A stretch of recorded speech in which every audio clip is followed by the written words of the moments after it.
പാവൽ കൃഷിയുടെ നമുക്ക് എന്താ പറയുക, അതിൻ്റെ വിത്ത് മുതൽ വിളവ് വരെ എന്ന് പറയുന്ന വീഡിയോ ആരംഭിക്കുകയാണ്. അതിൽ ആദ്യഘട്ടം നമ്മളിതിൻ്റെ എന്താ പറയുക, ഒരു ഇൻട്രഡക്ഷനാണ് നമ്മൾ ഉദ്ദേശിക്കുന്നത്. വിത്ത് പരിചയപ്പെടുത്തുന്നു, അതുപോലെ തന്നെ ഇതിൻ്റെ കൃഷി രീതിയിൽ നമ്മൾ എന്തൊക്കെ കാര്യങ്ങൾ അവലംബിക്കണം എന്നുള്ള കാര്യങ്ങൾ നമ്മൾ ആദ്യ വീഡിയോയിൽ നമ്മൾ പറയുകയാണ്. ഇപ്പോൾ പാവൽ നമ്മൾ കൃഷി ചെയ്യുന്നത് വിത്ത് പാകുകയാണ്.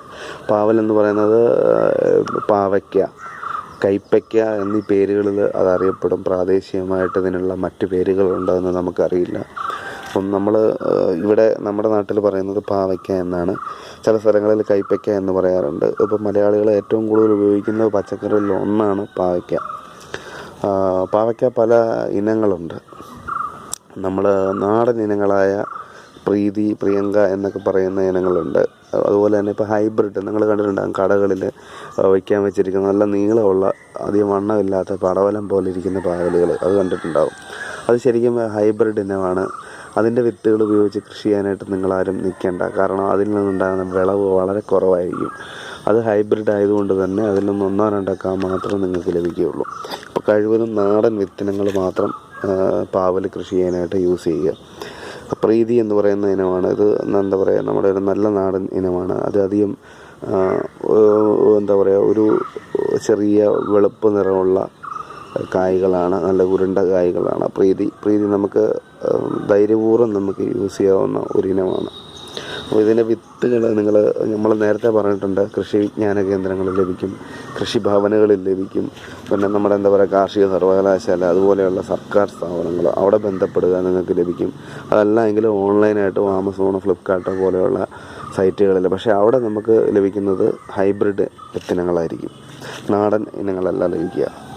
പിന്നെ എന്താ പറയുക, നമ്മുടെ ഈ വളങ്ങളൊക്കെ വിൽക്കുന്ന അല്ലെങ്കിൽ ഇതുപോലെയുള്ള ഒരുപാട് ഷോപ്സ് ഇപ്പം നാട്ടിൽ അവൈലബിളാണ്.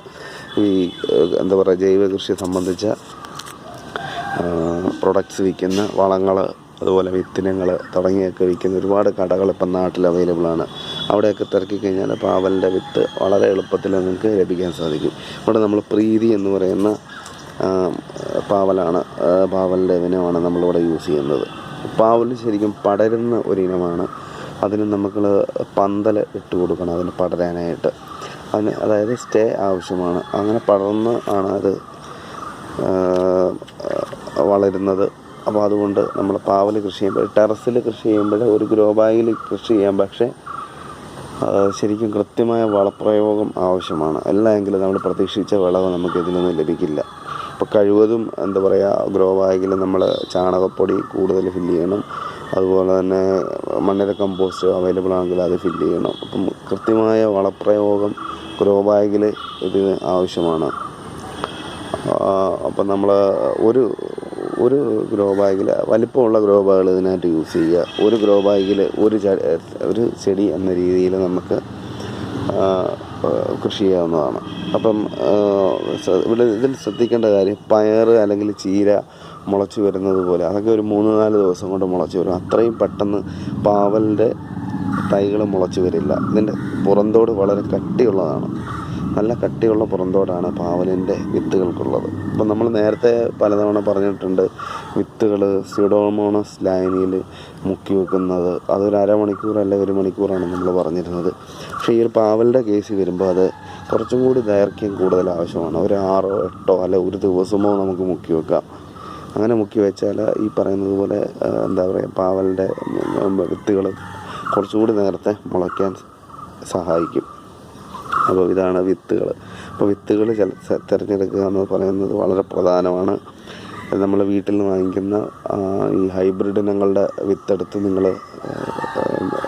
എന്താ പറയുക, അത് കൃഷി ചെയ്യാനായിട്ട് അതിനായിട്ട് ശ്രമിക്കാതിരിക്കുന്നതാണ് നല്ലത്. കാരണം പ്രതീക്ഷിച്ച വിളവ് നമുക്കതിൽ നിന്ന് ലഭിക്കില്ല. നമ്മൾ പിന്നെ പറഞ്ഞിരുന്നു, ഈ പാവൽ ചെടി നേരിടുന്ന ഒരു കീടാക്രമണം എന്ന് പറയുന്നത് കായീച്ചയുടെ ശല്യമാണ്. ഇതിൽ നമുക്ക് എന്താ പറയുക, പെൺപൂക്കൾ വിരിഞ്ഞ് കഴിയുമ്പോൾ കായീച്ച വന്നിട്ട് അതിൽ എന്താ പറയുക ആക്രമണം നടത്തുകയും നമ്മുടെ ഈ ഉണ്ടാകുന്ന കായകൾ പഴുത്തു പോവുകയും ചെയ്യും. നമുക്കറിയാം, നമുക്കതിനെ പ്രതിരോധിക്കാനായിട്ട് പല മാർഗ്ഗങ്ങളുണ്ട്. കായീച്ചക്കെണി വെക്കാം. അതല്ല എങ്കിൽ കായകൾ ഉണ്ടാകുമ്പോൾ നമുക്ക് ഒരു പ്ലാസ്റ്റിക് കവർ അല്ലെങ്കിൽ കടലാസ് പൊതി കൊണ്ട് ആ കായകൾ പൊതിഞ്ഞ് സംരക്ഷിക്കാം.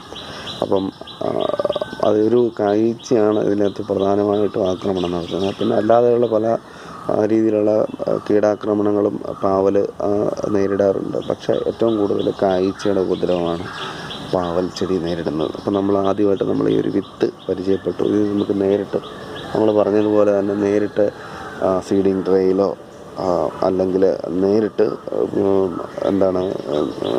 ഗ്രോ ബാഗുകളിലോ അല്ലെങ്കിൽ മണ്ണിലാണ് കൃഷി ചെയ്യുന്നതെങ്കിലും മണ്ണിലോ നമുക്ക് നേരിട്ട് പാകാം. ഗ്രോ ബാഗിലാണെങ്കിൽ 1-2 വിത്തുകളിടുക. അതിൽ നല്ല ആരോഗ്യത്തോടെ വരുന്ന തൈ ഏതാണോ അത് നിർത്തിയിട്ട് മറ്റേത് പിഴുത് കളയുക. അപ്പം നമുക്ക് പാവൽ കൃഷി രീതിയിലെ ആദ്യ ഭാഗം കഴിഞ്ഞിരിക്കുകയാണ്. വിത്തുകൾ നമ്മൾ പരിചയപ്പെട്ടു. ഇതിൻ്റെ ഇത് എന്തൊക്കെ കാര്യങ്ങൾ വരുമെന്ന് നമ്മൾ പറഞ്ഞു. അതുപോലെ തന്നെ കീടാക്രമണം, കായ്ച്ചയുടെ ശല്യം പറഞ്ഞു, അത് നേരിടുന്ന പ്രതിവിധി. അപ്പം നമ്മൾ ഇനിയൊരു അടുത്തടുത്ത വീഡിയോകളിലായിട്ട് ഇതെല്ലാം വളരെ വിശദമായിട്ട് നമ്മൾ പ്രതിപാദിക്കുകയാണ്. അപ്പോൾ ഞങ്ങളുടെ യൂട്യൂബ് ചാനൽ സബ്സ്ക്രൈബ് ചെയ്യുക. നമ്മളിനി അടുത്ത വീഡിയോയുമായിട്ട് നമുക്ക് കാണാം. Thank you.